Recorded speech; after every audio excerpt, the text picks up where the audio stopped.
बच्चों, जो अभी का वीडियो है वो हमारा पर्यावरण पाठ विषय है और पाठ 10 है, पर्यावरण असंतुलन मानव हस्तक्षेप का परिणाम।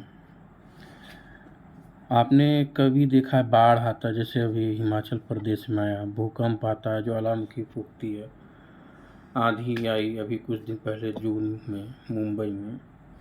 जैसी प्राकृतिक आपदाएं क्यों आती हैं, क्यों होती हैं, क्यों, क्या कारण है, इसके बारे में हम इस पाठ में जानेंगे।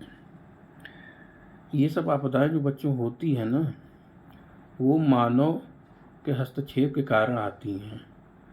जैसे पिछले पाठ में हमने बताया कि जब हम वनों की कटाई करते हैं तो जो शुद्ध हवा मिलती है हमें, वो शुद्ध हवा नहीं मिलती। हम वनों की कटाई शहरीकरण के लिए करते हैं, औद्योगिकरण के लिए करते हैं, रेलवे लाइन बिछाते हैं। तो जब औद्योगिकरण करते हैं, वहाँ कल कारखाने जो बनते हैं, उससे जो चिमनियों से जो धुआं निकलता है, तो वो हमारे पर्यावरण को दूषित करता है, हवा जहरीली हो जाती है। उसके बाद हम अपनी आवश्यकता की पूर्ति के लिए प्राकृतिक संसाधनों का दोहन करते हैं, जो कि अब हद से ज़्यादा हो रही है। दिन पर दिन आपका देख ही रहे हैं, कहीं ना कहीं भूकंप आ रहा है, कहीं बाढ़ आ रहा है, कहीं आंधी आ रही, कहीं तूफान आ रहा है। तो इसी के बारे में हम इस चैप्टर में पढ़ेंगे। तो पहला टॉपिक जो भूमि पर बढ़ता दबाव। तो दबाव क्यों बढ़ रहा है बेटा? तो इसमें हम ये जानते हैं, दबाव इसलिए बढ़ रहा है हमारे पृथ्वी के ऊपर, हमारी बढ़ती जनसंख्या, हमारी बढ़ती आबादी है। स्वतंत्रता के बाद हमारी आबादी लगभग 3 गुना बढ़ गई है। पहले 100 ट्रेनें थी, आज करीब 20,000 के लमसम ट्रेनें चल रही हैं हमारे भारत में। दिन पर दिन जनसंख्या महानगरों की तरफ पलायन कर रही है, रोजगार के लिए, रोजी रोटी के लिए। तो हम देख सकते हैं कि कहीं ना कहीं जनसंख्या सबसे बड़ा कारण है। हम इस ग्राफ के माध्यम से देखेंगे, ये जो ग्रीन दिख रहा है, जो हरा दिख रहा है, ये आपका भारत का है। वो जो लाल रंग से बार ग्राफ दिख रहा है, वो उत्तर प्रदेश का है। 1901 से लेके 2011 तक का जो आपका जनसंख्या का चार्ट आया है, दशक वार जनसंख्या उत्तर प्रदेश और भारत का करोड़ों में है, उसको आप देखेंगे। यदि हम 1901 में देखें तो जो भारत की जनसंख्या थी 23.84 करोड़ थी, और उत्तर प्रदेश की थी 4.86 करोड़। और जब 2011 में भारत की जनसंख्या हो गई 121.01 करोड़ और उत्तर प्रदेश की 19.96 करोड़ हो गई है। वर्ष 2011 के जनगणना के अनुसार उत्तर प्रदेश की कुल जनसंख्या 19 करोड़ से अधिक थी, जो कि पूरे देश की जनसंख्या का 16.5% है। जनसंख्या, अभी हमने आपसे बताया कि जनसंख्या सबसे अधिक दबाव भूमि पर पड़ रहा है। बढ़ती जनसंख्या के कारण खेती योग्य भूमि और आवास की कमी होती जा रही है। हम गाँवों में पहले देखते थे, आज से 10-20 साल पहले, कि खेत बहुत थे, लेकिन अब धीरे धीरे आबादी बढ़ी तो लोग घर बनाते गए, पेड़ों को काटते गए। तो इसके कारण ही जो है, जनसंख्या कारण ही भूमि पर दबाव पड़ रहा है। अब हम आते हैं ऊर्जा पर। ऊर्जा जीवन के लिए आवश्यक है। ऊर्जा जो है जीवन के लिए आवश्यक है, चाहे उसे हमें सूर्य के प्रकाश से, बहते जल से, वायु से, भोजन पदार्थों के प्राकृतिक रूप में संचित होती हैं और हमें इन्हीं से ऊर्जा मिलती है। जो सूर्य से ऊर्जा मिलती है बच्चों, उसको हम सौर ऊर्जा कहते हैं। जो बहते हुए जल से मिलती है उसको हम जल ऊर्जा बोलते हैं, तो हाइड्रो एनर्जी बोलते हैं। और जो खाने से मिलती दाल चावल कार्बोहाइड्रेट सब देखे रहे, संचित अवस्था में फल फूल के रूप में हमको मिलती है। ऊर्जा से हमें अपने दैनिक कार्य करने तथा अपने सुख सुविधाओं का उपयोग करने के लिए सहायता मिलता है। उसके बाद हम ये कह सकते हैं, ईंधन के रूप में जो हम भोजन पकाते हैं, वाहनों को चलाने के लिए, विद्युत उत्पन्न करने के लिए, कारखानों मशीनों को चलाने के लिए ऊर्जा की ज़रूरत होती है। ये ऊर्जा हमें गांव में खाना बनाने के लिए गोबर के कंडे से मिलती है, लकड़ी से मिलती है। कारखानों में मशीनों चलाने के लिए डीजल हुआ, कोयला हुआ, पेट्रोल हुआ, मिट्टी का तेल हुआ, एलपीजी हुआ, जो कि मुख्य ईंधन है। ईंधन से ऊर्जा प्राप्त करने के लिए उन्हें जलाया जाता है, जिसे दहन कहते हैं। जलने की प्रक्रिया में ईंधन से कार्बन डाइऑक्साइड, जलवाष्प, सल्फर डाइऑक्साइड, गैस, ठोस कण मुक्त करते हैं और ये हमें धुएं के रूप में दिखाई देते हैं। इसी कारण ही आपका वायु प्रदूषण होता है। ये जो चिमनियों से धुआं निकलता है, तो ये वाहनों से जो धुआं निकलता है, इसमें कार्बन डाइऑक्साइड, सल्फर डाइऑक्साइड, इन्हीं के कारण आपका वायु प्रदूषण भी होता है। और यही आपका वायु प्रदूषण जब हम सांस लेते हैं तो ये हमें जाकर अस्थमा, दमा का और फेफड़ों से रिलेटेड जो बीमारियां होती हैं वो होती हैं। उसके बाद हम बात करें पेट्रोलियम तेल का उपयोग वाहनों का कहाँ कहाँ किया जाता है, यदि क्वेश्चन पूछ लिया जाए तो इसको आप बता सकते हैं। पेट्रोलियम का हम उपयोग वाहनों और मशीनों में किया जाता है। इसके दहन से उत्पन्न carbon dioxide gas, carbon monoxide gas, sulphur dioxide gas के कारण जो गैस निकलती है उससे वायु प्रदूषण होता है आपका। उसके बाद विद्युत ऊर्जा एक अन्य स्रोत है। विद्युत ऊर्जा जो है आपका वो आपका एक अन्य स्रोत है जिसे हम व्यापक पैमाने पर उपयोग करते हैं। जब विद्युत का उत्पादन कोयला और डीजल अथवा प्राकृतिक गैस को जलाकर किया जाता है तो हम इन ईंधनों को तापीय ऊर्जा, जैसे जो एनटीपीसी होते हैं, नेशनल थर्मल पावर कारपोरेशन आपके सिंगरौली में है, ओबरा में है, आपके सोनभद्र में बच्चों, तो यहाँ पे क्या होता है, कोयला जलाया जाता है और कहीं कहीं पे डीजल भी जलाया जाता है, किसी एनटीपीसी के साथ पनकी वाले पे जो कानपुर में है। तो इससे जो ऊर्जा प्राप्त होती है, इससे विद्युत ऊर्जा हम उत्पन्न होती है, तो उसको हम बहिर्गमन करते हैं, बाहर भेजते हैं ट्रांसमिशन तारों के द्वारा। जो बड़े बड़े टावर देखते हो तार, उसी के थ्रू हम विद्युत प्रवाहित करते हैं, फिर जाके वो सब स्टेशन पे आते हैं, फिर वहाँ से आपके ट्रांसफार्मर में आते हैं, फिर ट्रांसफार्मर से आपके ये जो लाइन सामने देख रहे हैं तार जो गई हैं, उसके द्वारा आपके घर तक बिजली आती है। विद्युत उत्पादन किसी भी ऊर्जा का स्रोत द्वारा किया जाए तो पर्यावरण कुछ प्रभाव अवश्य पड़ता है। उदाहरण के लिए हम बता सकते हैं, ईंधन को जलाने से वायु प्रदूषण होता है। उसके बाद नाभिकीय ऊर्जा से रेडियो धर्मिता को प्रदूषण का संकट उत्पन्न होता है। जो आपका रेडियो एक्टिव होते हैं, जो आपका एटॉमिक पावर रिएक्टर होता है, वहाँ बिजली उत्पन्न होती है न्यूक्लियर पावर रिएक्टर से। तो वहाँ से भी यदि रेडियो एक्टिव रेज निकलते हैं, विकिरण होती है, यदि मिस हैंडल किया जाए, न देखा जाए, कभी कभी मिस हैंडल हो जाता है, तो उसको यदि हम कंट्रोल वे में न करें तो वहाँ से रेडिएशन निकलते हैं जो कि बहुत ही हानिकारक होते हैं और पर्यावरण को हानिकारक प्रभाव उत्पन्न करते हैं। व्यक्तिगत रूप से हम यदि देखें तो ऊर्जा के उत्पादन प्रक्रिया में होने वाले प्रदूषण पर हमारा नियंत्रण नहीं हो सकता, परंतु परोक्ष रूप से हम इस पर अपना योगदान कर सकते हैं। यदि हम ऊर्जा को मितव्ययिता से इस्तेमाल करें, अर्थात विद्युत तथा ईंधन को बर्बाद न करें, इसी प्रकार मशीनों, विद्युत उपकरणों में उचित रखरखाव, ऊर्जा दक्ष स्टोव, गैस चूल्हों, धुएं रहित चूल्हों का उपयोग करें तो ऊर्जा की बचत हो सकती है। यहाँ पे ये बात हो रही है कि हम ऊर्जा को कैसे बचा सकते हैं। ज़्यादा हम ऊर्जा को यूज़ न करें, जितना हमें ज़रूरत हो ईंधन का हम उतना ही उपयोग करें। हो सके तो आज आप गैस पे खाना बना रहे हैं वो अच्छा है, धुआं नहीं होता है। एलपीजी जो गैस सिलेंडर होता है, चूल्हा होता है, उससे धुआं नहीं होता, खाना आराम से बन जाता है। आपका लकड़ी नहीं काटना होता, जंगल से लकड़ी लाना होता ना चूल्हों में जलाने के लिए गाँव में। तो यदि हम एलपीजी का यूज़ करते हैं तो धुआं नहीं निकलेगा और वो हमारी आँखों को सुखद होगा। नहीं तो धुआं से क्या होता था, आँख में लगता था, आंसू निकलता था, कभी कभी आँख की रोशनी चली जाती थी आज से 10-20 साल पहले। इसके अतिरिक्त हम सौर ऊर्जा का प्रयोग करके प्रदूषण को कम कर सकते हैं। और हम ये भी देख सकते हैं कि सौर ऊर्जा जो होता है, सूर्य से जो ऊर्जा मिलती है, हम उसका प्रयोग करके ऊर्जा की जो खपत है उसे हम कम कर सकते हैं। जैसे हम सोलर कुकर का यूज़ कर सकते हैं और सोलर सेल का यूज़ कर सकते हैं। आजकल गाँव में सोलर लाइट लग रही है, ये रात को अच्छी रोशनी देती है, इससे फ़ोन चार्ज कर सकते हैं, बैटरी चार्ज कर सकते हैं। तो ये हमारे उपयोग के लिए बहुत ही लाभदायक है सौर ऊर्जा। अब हम देखते हैं ग्रामीण में गोबर गैस संयंत्र, गोबर गैस प्लांट लगाए जा रहे हैं। हम गाँव में आपके यहाँ गोबर गैस प्लांट आप देखे होंगे, 2 चैम्बर नुमा टंकी होती है, एक में गोबर होता है, दूसरे में जब गैस बन के इकट्ठा होता है तो उसके एक पाइप द्वारा हम अपने किचन में, अपने रसोई घर में प्रयोग करते हैं। तो उससे क्या होता है कि जो ईंधन है आपका खाना बनाने के लिए, लकड़ी हुआ, कंडा हुआ, कंडा तो मान लीजिए आपका जैविक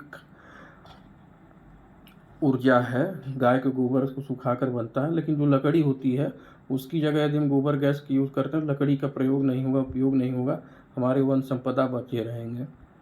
उस आधार है ये जो गोबर गैस प्लांट है पर्यावरण दृष्टि से उत्तम है। इसे प्राप्त मिश्रण प्रयोग इसके बाद जो इसमें से जो रेसिड्यू निकलता है, जो मतलब कि मिश्रण निकलता है लास्ट में गैस होने के बाद, तो उसे हम खाद के प्रयोग में कर सकते हैं। इस खाद के खेतों में उर्वरा शक्ति अधिक होगी, जल धारण क्षमता अधिक होगा, कार्बन नाइट्रोजन अधिक होगा, खेतों में पैदावार अच्छी हो सकती है। जल ही जीवन है। हम ये भी परिकल्पना करते हैं, 2 मिनट के लिए सोचिए, यदि पृथ्वी पर जल न हो तो आदमी जिंदा नहीं रहेगा। आप साफ कपड़े नहीं पहनोगे और बीमारियां बहुत होंगी। चारों तरफ गंदगी गंदगी रहे, क्योंकि साफ सफाई के लिए जल की आवश्यकता होती है। जब गंदगी होगी तो अनमूनन है कि आप बीमार होगे, बीमार से क्या होगा कि लास्ट में आदमी ख़त्म हो जाएगा, आदमी की मृत्यु हो जाएगी। उसके बाद ये जो जल की परिकल्पना हम कर लिए, खाद्यान्न उत्पादन, जल नहीं होगा तो हम खाद्यान्न उत्पादन नहीं कर सकते हैं।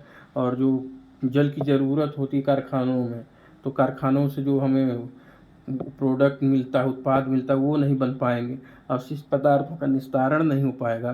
तो इससे जल से बिजली, जल का बहुत ज़रूरी उपयोग है हमारे जीवन में, हमारे समाज में, हमारे कल कारखानों में। इसीलिए जल से बिजली का भी उत्पादन किया जाता है, जिसे हम हाइड्रो पावर प्रोजेक्ट बोलते हैं, हाइड्रो पावर प्लांट बोलते हैं। क्या आपने कभी सोचा हमारे उपयोग के लिए जल कहाँ से आते हैं?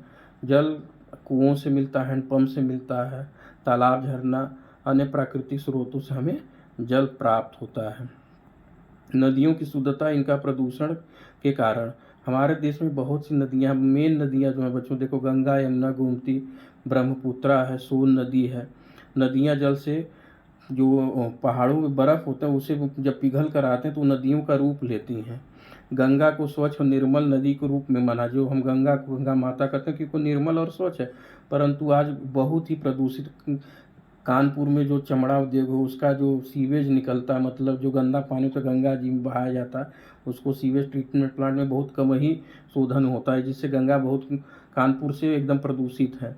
इलाहाबाद आते आते कुछ रात, लेकिन फिर भी बनारस के क्रॉस करते हैं तो एकदम प्रदूषित हो जाती है। गंगा के अलावा यमुना का जल भी एकदम प्रदूषित। दिल्ली में देखिए गंगा या यमुना नदी में झाग निकलता है साबुन का, वहाँ के जो और सीवेज जो ट्रीटमेंट निकलते हैं इंडस्ट्रियल एरिया से, कारखानों से, तो वहाँ के नदियों में छोड़ा जाता है, हिंडन नदी में छोड़ा जाता है, यमुना नदी में छोड़ा जाता है, बड़े बड़े नालों के द्वारा। शहरों के विस्तारीकरण और बढ़ते उद्योगों के कारण नदियों का प्रदूषण बढ़ रहा। जैसे कि हम जंगल काट के शहर बनाते हैं, उद्योग धंधे स्थापित करते हैं नदियों के किनारे, क्योंकि पानी की आवश्यकता होती है। हम जमशेदपुर की बात एक छोटा सा एग्जाम्पल करते हैं। सुवर्ण रेखा नदी के किनारे जमशेदपुर बसाया गया है, तो वहाँ देखते हैं कल कारखाने जो होते हैं उसके जो पानी है, गंदे पानी है, जो यूज्ड वाटर है, जो प्रयोग किए हुए पानी है, उसमें रसायन घुले होते हैं बच्चों। तो ये जब रसायन आपकी नदी में नालों के द्वारा छोड़ा जाता है, उसमें फ्लोराइड, कार्बनिक, आर्सेनिक और उसके बाद नियान, पारा, ये सब मिले रहते हैं, जो कि जलीय जीव जंतुओं के लिए बहुत ही हानिकारक होते हैं। यदि इनका शोधन ठीक से न किया जाए तो जलीय जीव जंतु को हानिकारक होते हैं और उनकी मृत्यु हो सकती है। कैडमियम होता है, सीसा होता है, तत्व यौगिक पानी पाए जाते हैं। नमामि गंगे कार्यक्रम जो है इसे देख लेते हैं हम एक बार।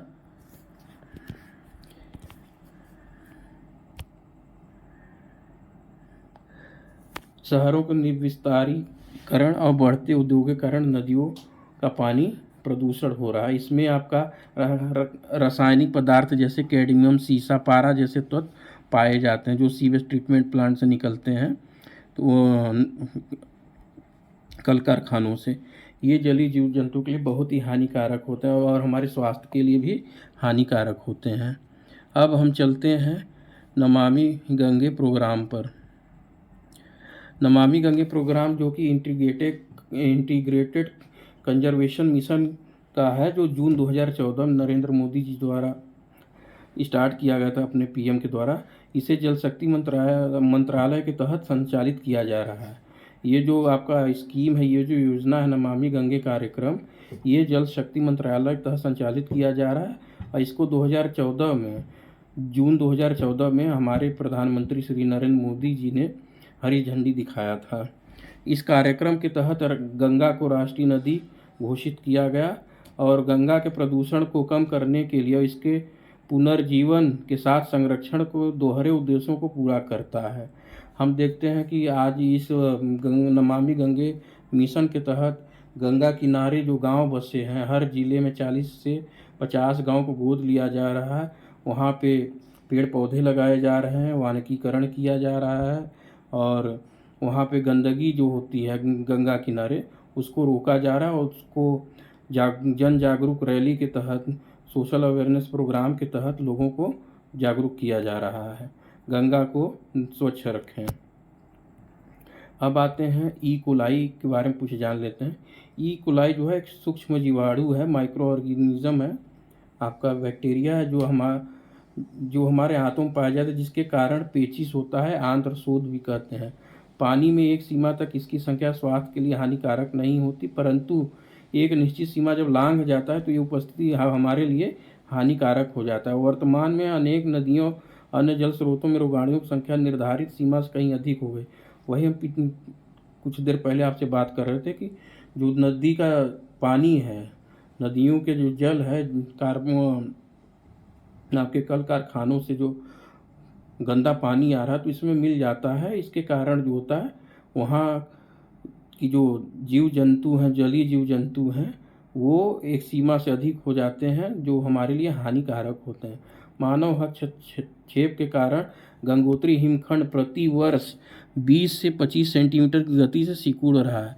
ह्यूमन इंटरवेंशन के कारण जो हमारा गंगोत्री आइसबर्ग है वो प्रति ईयर मतलब पर ईयर 25 से 30 मीटर की गति से सिकुड़ रहा है। यदि यही स्थिति बनी रहे कुछ वर्षों में हिम ग्लेशियर पूर्णतः सूख जाएगा। इससे गंगा सूखने की कगार पे आ जाएगी। मानो अभी जो खोज हुआ है, साइंटिस्ट ने जो खोजा है बच्चों, तो जो हमारा हिम ग्लेशियर है गंगोत्री, वो 20 से 25 मीटर कह लें एवरेज पे, अभी मतलब जो मेन डाटा अभी देख के बता रहा हूँ, उससे 20 से 25 मीटर की गति से प्रति वर्ष सिकुड़ रहा है। और यही स्थिति रही तो गंगोत्री ग्लेशियर जो है सूख जाएगा और गंगा सूखने के कगार पे आ जाएगी। समुद्र एक बड़ा भंडार है। समुद्र जल का, क्योंकि नदियों से जो पानी बर्फ़ पिघलता है, बर्फ़ पिघलने के बाद नदियाँ आती हैं। नदियाँ जो होता है जब मिलती हैं एक साथ, जब देश के बाहर निकलती हैं, स्थलमंडल के बाहर आती हैं, तो वो समुद्र का, महासागर का रूप लेती हैं, जो कि एक बड़ा भंडार है। इस मछली तथा अन्य जीवों का स्रोत होने के कारण साथ समुद्र में अनेक प्रकार के खनिज लवण भी पाए जाते हैं। और जैसे कि हम आयोडीन हुआ, आपका साधारण नमक हुआ, हम समुद्र को पानी को सुखाकर ही प्राप्त करते हैं। प्रदूषित नदियों के पानी के मिलने से, जो प्रदूषित नदियाँ हैं बेटा, जो भी जैसे कारखानों से दूषित जल नदी में आया, नदी से फिर ये समुद्र को भी प्रदूषित होती हैं और दिन पर दिन हो रही हैं बड़े बड़े शहरों में। जैसे हम बात करें अमेरिका की शिकागो शहर से, उसके बाद प्रशांत महासागर हुआ, आपका अटलांटिक महासागर हुआ, जो जितने भी स्थलमंडल से नदियाँ आपके समुद्र में मिल रही हैं, तो वो क्या करती हैं, वहाँ के वातावरण को भी दूषित करती हैं, प्लस वहाँ के जो पानी है उसको भी प्रदूषित करती है। इनडायरेक्टली कहीं ना कहीं वहाँ के वातावरण को भी दूषित कर रही हैं, प्रदूषित कर रहे हैं। जल प्रदूषण तो हो ही रहा है। अपशिष्ट पदार्थ होते हैं, कीटनाशक होते हैं, हाइड्रोकार्बन होते हैं और कुछ विषाक्त पदार्थ भी आ जाते हैं समुद्र में मिलने के कारण, समुद्री जीवों को भी प्रभावित करती। वो भी जो मछलियाँ होती हैं, जैसे पारा के मीन माता की, हम पिछले चैप्टर में जापान की बात कर रहे थे, मीन माता की खाड़ी में जो मीन माता डिजीज हो गया था पारे को, वो कहीं ना कहीं आपके समुद्री किनारों में भी जो विषाक्त पदार्थ आ रहे मछलियों को के अंदर जाती हैं, मछलियाँ मर जाती हैं, जिसके कारण जो जलीय इकोसिस्टम, जलीय परितंत्र है, पारिस्थितिकी परितंत्र है, वो पूरा जो है दूषित हो जाता है। मतलब मरी मछलियों को बड़ी मछलियाँ खाएंगे वो भी उनके अंदर जाएगा। तो इनरिचमेंट जो ट्रॉपिक लेवल पे बढ़ रहा है कहीं ना कहीं प्रभाव इफेक्ट कर रहा है। फिर कभी कभी हम पेट्रोलियम पदार्थों को ले जा रहे होते हैं, समुद्री जहाज दुर्घटनाग्रस्त होती है। अभी 2 साल पहले आपके पैसिफिक ओशन में, प्रशांत महासागर में 2 जहाज आपस में टकराए थे, जहाँ उसमें से पेट्रोलियम पदार्थ जो होता है वो बह गया था। ऊपर जब परत जम जाती है तो जलीय जीव जंतुओं के लिए बहुत ही हानिकारक होता है। समुद्र तो दूषित हो ही रहा है, समुद्र में मिल जाता है तैलीय अपशिष्ट कारण समुद्र की तेल पतली सतह फैल जाती है। अभी देखा बताया ना आपको, यह सतह सौर ऊर्जा को जल में प्रवेश नहीं करने देगी। जो सौर ऊर्जा है वो जल में प्रवेश नहीं करेगी तो जो जल में मछली है, पेड़ पौधे हैं, उनको सूर्य प्रकाश मिलेगा नहीं, तो वो कहीं ना कहीं अंदर ही अंदर सड़ेंगे और वो आगे चल के हानिकारक दूसरे जानवरों को प्रभावित करेंगे, हानिकारक होंगे। इससे जलीय जीव जंतुओं को सांस लेने में कठिनाई भी होती है। मछली पकड़ने के उपयोग की जाने उन्नत तकनीक समुद्री जीवों का दोहन होता जा रहा है। अब हम बात करते हैं वन हमारे संरक्षक की। वन हमारे संरक्षक होते हैं क्योंकि ये वायु को शुद्ध करने में सहायक होते हैं। इनसे हमें ईंधन हेतु लकड़ी और इमारती लकड़ियाँ प्राप्त होती हैं। वनों से हमें विभिन्न प्रकार के उद्योगों के लिए कच्चा माल भी मिलता है, जिससे हम अनेक प्रकार के उत्पाद बना के अपने डेली यूज़ के प्रयोग करते हैं। इसके अतिरिक्त वनों में अनेक जड़ी बूटियाँ भी प्राप्त होती हैं। मैंने कहा कि जंगल में जो लोग रहते हैं वो बहुत कम ही शहरों में डॉक्टर को दिखाने जाते हैं। उनको जो जंगल में जड़ी बूटी अवेलेबल हैं, उपलब्ध हैं, उससे ही अपना इलाज करते हैं और निरोग हो जाते हैं। वन्य जीवों के लिए वास स्थान कार्य वन है। जंगली जानवरों के लिए जंगल ही वन ही निवास स्थान है, वो शहर में ही नहीं रह सकते। हमारे पूर्वज जब बच्चों को देखो, पीपल के पेड़ को, तुलसी के पेड़ को, बरगद को पूजते थे। नीम को भी आज भी गाँव में जल चढ़ाया जाता है। वो नीम में शीतला माँ का वास समझते हैं, कुछ देवताओं का वास समझा जाता है पेड़ों को। हम आदिवासी समूह को देखते हैं तो वो जंगल को आज भी पूजते हैं। जैसे बिश्नोई समाज जो है हरियाणा, पंजाब, राजस्थान से, तो ये जंगल को आज भी पूजते हैं। और इनका जो होता है आदिवासी प्रजातियों के लिए जीवों को उपार्जन का प्रमुख स्रोत वन ही है। हम जंगलों में देखते हैं वहाँ कुछ नहीं है, तो जो वन की उत्पाद हैं, फल फूल हुए, और उसके बाद जो आदिवासी लोग हैं वो जंगल पे ही निर्भर रहते हैं। हम वनों के भक्षक बने जा रहे हैं। बढ़ती जनसंख्या कारण मनुष्य जो है बच्चों को रोटी कपड़ा मकान की तलाश में बाहर जा रहा है, बाहर महानगरों की तरफ रुख कर रहा है। तो महानगर तो छोटा सा, उसको जो किनारे किनारे वन है उसको काटते जा रहे हैं और औद्योगिकीकरण के लिए, शहरीकरण के लिए मकान बना रहे हैं, जिससे वहाँ के जंगली जानवर शहरों की तरफ आ रहे हैं। तो इससे हम ये कह सकते हैं कि हमारे वन नष्ट हो रहे हैं। वनों के नष्ट होने से पर्यावरण संबंधी अनेक समस्याएं उत्पन्न हो रही, जैसे ग्रीन हाउस इफेक्ट की हम बात करें, कार्बन डाइऑक्साइड बढ़ रहा है, हमारे पृथ्वी का तापमान बढ़ रहा है। तो इसीलिए जो है हम दिन पर दिन वनों की कटाई कर रहे हैं और उसके लाभ लेने के कारण हम उसको हानि पहुंचा रहे हैं, तो वो हमको हानि पहुंचा रहा। जीव जंतु जो हैं, जंगल के पक्षी हैं, वो सब विलुप्त होते जा रहे हैं।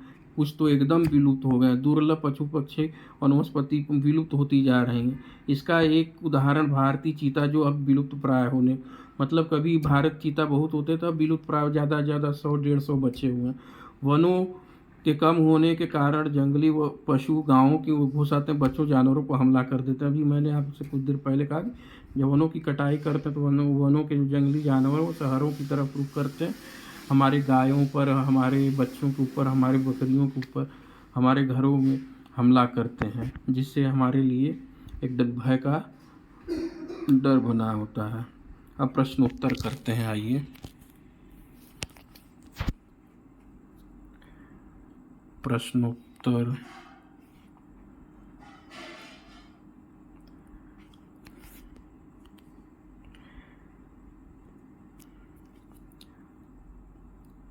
पाठ 10। इसमें पहला जो प्रश्न है आपका, पर्यावरणीय असंतुलन के दुष्परिणाम लिखें। तो इसका उत्तर हो जाएगा आंधी, तूफान, अकाल जैसी आपदाएं तथा प्रदूषण आदि सभी पर्यावरण असंतुलन के दुष्परिणाम है। ख है पेड़ पौधे पर्यावरण को संतुलन बनाए रखने में किस प्रकार सहायता करते हैं।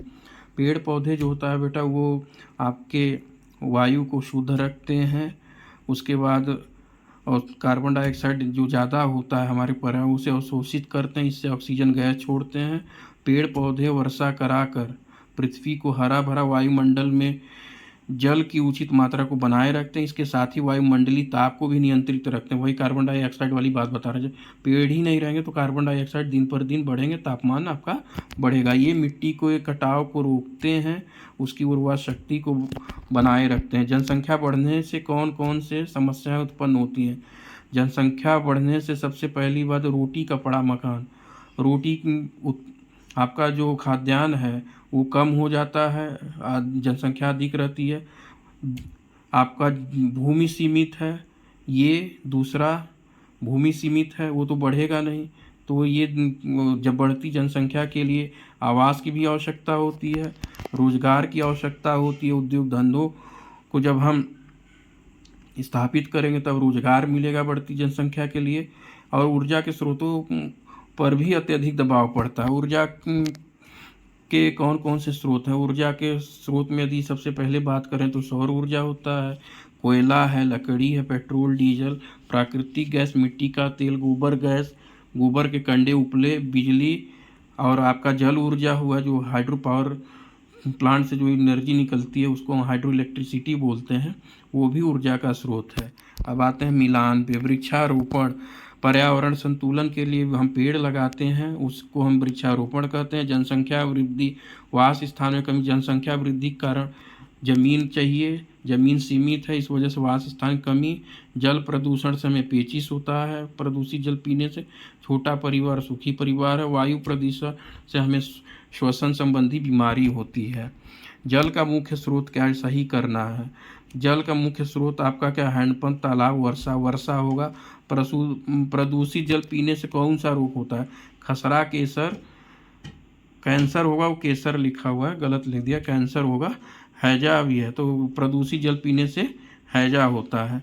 समुद्र से प्राप्त होता है, समुद्र में क्या मिलता है, पेट्रोल, आयोडीन, जड़ी बूटी। तो आयोडीन जो होता है, पेट्रोल जो होता है समुद्र के तलहटी पे ड्रिलिंग करते हैं तब निकलता है, तो समुद्र में वो भी लेकिन वो ड्रिलिंग के निकलता है। लेकिन समुद्र आयोडीन होता है, समुद्र के पानी को सुखाकर भी निकाला जाता है। रिक्त स्थानों की पूर्ति कीजिए। कल कारखानों से निकले कचरों को नदियों में बहा देने से उनका जल प्रदूषित हो रहा है। जो ब्लैंक स्पेस है प्रदूषित होगा। पृथ्वी में उपलब्ध संसाधन सीमित मात्र, साधारण नमक समुद्र में पाया जाता है। गंगा का प्रदूषण का बढ़ना खतरे का संकेत देता है। बस आज का टॉपिक यहीं समाप्त हुआ, हम अगले टॉपिक में लेंगे। धन्यवाद।